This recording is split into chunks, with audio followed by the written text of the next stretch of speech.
Hello, my name is Bethany. I work at the Beaverton City Library. Today I'm going to give you some suggestions for some early reader books. Early readers are for kids who are learning how to read on their own.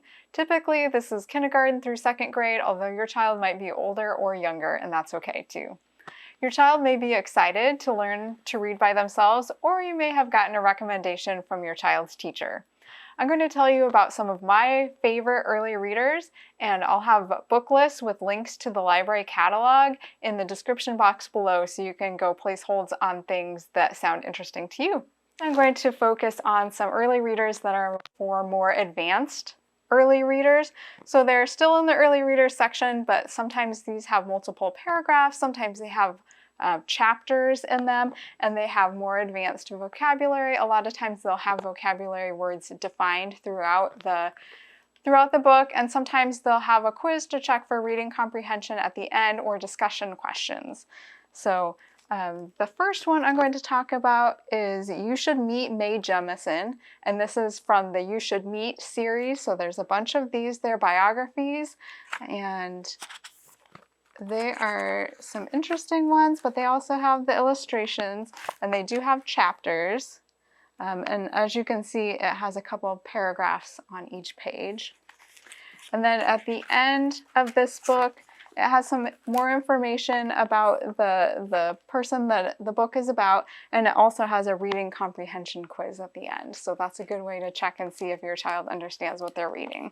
The next one is from the Emma Everyday series. This one is called Crazy for Apples, and it features Emma, and she has a cochlear implant, and she uses sign language to communicate. So that's a neat thing.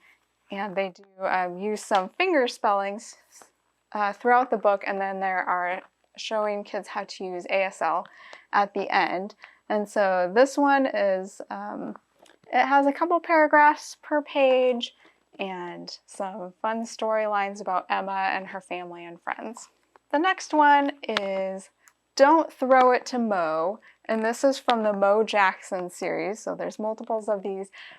They're all about sports, so if your child likes sports, this might be a good choice. This one's Don't Throw It to Mo, and he's playing football in this one. And this one's a little easier than the other two that I showed you so far. It just has one paragraph per page, and you're really rooting for Mo throughout these. The next one is from the King and Kayla series. This one is King and Kayla and the Case of the Missing Dog Treats. So these are about Kayla and her dog King, and they kind of solve mysteries together. So this is a fun one to check out if your child likes mysteries or little puzzles. It has a couple of paragraphs per page and fun storylines, and there's lots of good illustrations with King in them. So if your child is into dogs, this might be a good choice for them. And last but not least, this one is The Runaway Chicken, and this is from the Makers Make It Work series. So these are all about STEM concepts. And this particular one, the girl has a chicken, and she has to figure out how to contain this chicken that she has. So this one, again, has a couple paragraphs on each page and some fun illustrations and storylines as well. And then at the end, there's some suggestions for different activities that you can do, and also looking back and asking questions about what they read during the story. So these are some different suggestions that I have of some of my favorite series and books in the early reader section. And you can always see all of these books and more listed in the book list in the description box below. I hope you find some great books. We'll see you next time. Goodbye.